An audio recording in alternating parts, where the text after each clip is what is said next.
Hey folks, today I'm excited to show you an advanced bear hunt strategy that many top alliances have been using to increase damage for everyone and make rewards more equitable.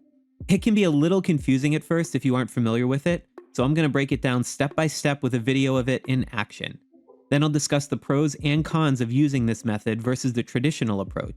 So share it with your alliance and figure out if this method is right for you. Also, this video assumes you already have basic familiarity with key bear hunt mechanics such as troop ratios, which joiner heroes to use, and other fundamentals. If you do not know this, then I highly recommend checking out my original bear hunt guide linked below in the description. It has already helped over 300,000 people learn how the event works. So first, what is this different strategy? I refer to it as a staggered bear hunt, and it differs from the traditional method in three key ways. First, rally launch timing is coordinated across the alliance to occur in waves. In other words, certain groups of players are allowed to launch their bear rallies right when it opens, then, after about 45-ish seconds, the next wave of players launch their rallies. Then after another pause, the third and final group launches their rallies. And depending on how many players are regularly active in the bear hunt, an alliance may choose to do 2 or 3 waves. The intent of staggering rallies in this way is to allow for players to participate in all 3 waves with the same joiner mark. So you want to leave enough time between the waves of rallies for troops to get back and then go to the next rally. I'll say more on what the exact timing should be when I get to the pros and cons discussion. However, when your rally returns home, if you immediately launch a new rally, it should directionally keep the rally waves in order. But it's okay if this is not exact, since the rallies will remain appropriately staggered anyway. Now the second difference is that players do not send full marches to each rally, but rather limit their joiner troops so that more players can join in each march. At first, this may sound a bit counterintuitive since you're limiting the amount of troops players can send out at once, but it's important to remember that bear hunt damage does not increase linearly with the number of troops that you send. Like expedition combat in other areas of the game, troop scaling follows a square root formula. I go into this in much more detail in my bear hunt troop formation theory crafting video linked below in the description. And yes, the math equations shown on that video thumbnail are the actual equations involved. But if you don't want to go down that super nerdy math rabbit hole, the short version is that doubling your troops will only increase your damage by about 40%. So that incremental rally space is actually more valuable to other alliance members than to you, especially if it allows you all to join 3 times as many rallies. And this is the secret of why this method is so effective. So this begs the question of what the joiner cap should be, and I would say the joiner cap should be set around 1/14 of the average rally capacity of players in the alliance. For established alliances, this will be something like 80 or 90,000 troops per joiner, but the total can be raised over time as rally capacity increases. My alliance actually just raised it from 90,000 to 100,000 with the release of the rally cap bonus from the new Masters feature. In any case, the idea is to ensure that each rally is full, but allow up to 13 to 15 players to participate, with a little bit of wiggle room in there so you don't end up with empty troop space in a rally without maxing the number of joiners. Rally leaders are usually allowed to send a full march on the rally they host to offset the risk of having too few joiner troops. And finally, the third key differentiation versus the traditional method is that players must send their next available march to the open rally listed on top of the open rally list, not the strongest available players rally to join. This method only works if people fill all of the staggered rallies, and if players are sitting in the strongest rally leader's rallies for 5 minutes of waiting, then that is time not spent filling other rallies which will land partially empty. It will also result in players who follow the rules becoming upset because they did not get a chance at the whales rallies. And importantly, players who Alliance does decide to do bear hunt this way must be careful not to have any player's rally bookmarked with the star icon. If this is active, it will always show up on top of the list and mess up the sequencing of the rally joining, so beware. Okay, so let's talk about why an alliance would want to go through all the trouble of actually doing this. But first, there's now a new way you can save on pack purchases in-game and support the channel, this time through the official Kingshot game store. That's right, after almost a year of making the most in-depth guides, I'm finally getting a chance to work with Kingshot. And whenever you buy Kingdom Stars at the link below, you save not only 5% on your in-game spending, but you also help support my channel. So it's a win-win for both of us.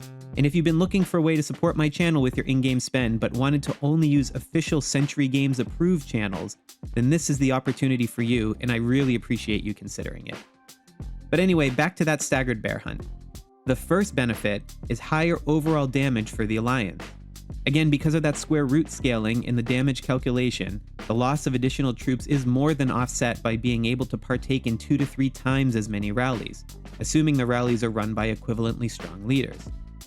Now, there may be edge cases where if a player was exceptionally good at sending a full march to all the whale rallies, and there was a big drop-off in strength with the other players, then yes, that player may see a slight decrease in total damage, but this would need to be a reasonably extreme case given the way the math works under the hood. In the long run, though, they would probably still be better off since the rest of their alliance would significantly increase their forgehammer income and thus increase the damage of all rallies quicker over time. And this actually brings us to the second major benefit of the staggered bear hunt method, and that is that the damage is more evenly distributed across the alliance since it allows for a more moderated amount of exposure to high damage whale rallies. Yes, some players will still undoubtedly get more damage due to higher troop tiers and true gold levels or better troop formations, but overall, the distribution will be more uniform, which can support keeping alliance members happy with the benefits of being in the alliance.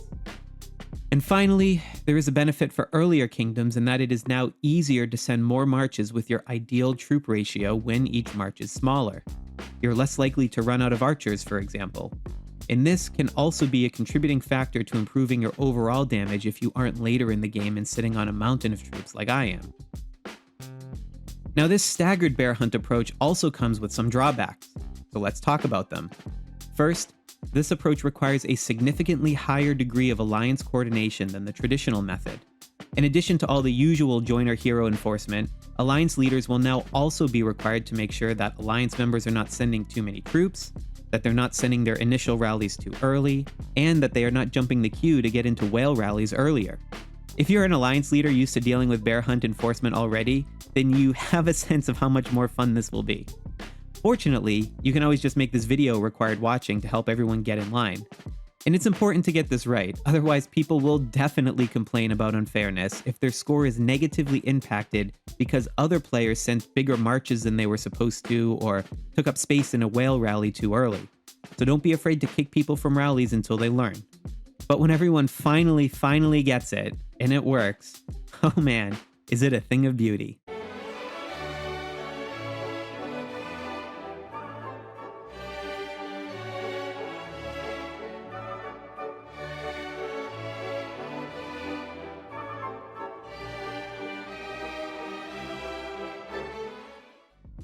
Now, the second challenge with this method is that it requires much more active bear participation.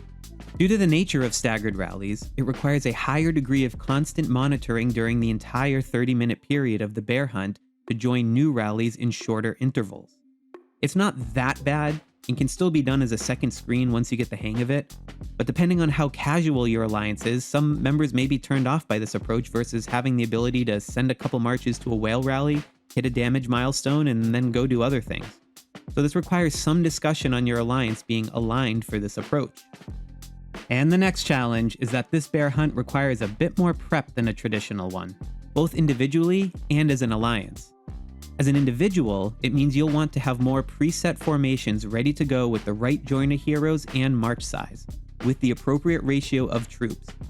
You might be doing this already for bear hunt, but because march sizes are limited and you can't simply take the percent of your max formation size, it is much more challenging to adjust this one on the fly during the bear hunt itself.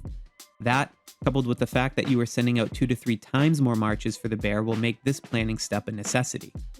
In the early game, when rally size is growing quickly for everyone, maybe it's not worth the headache to be continually revising these preset marches.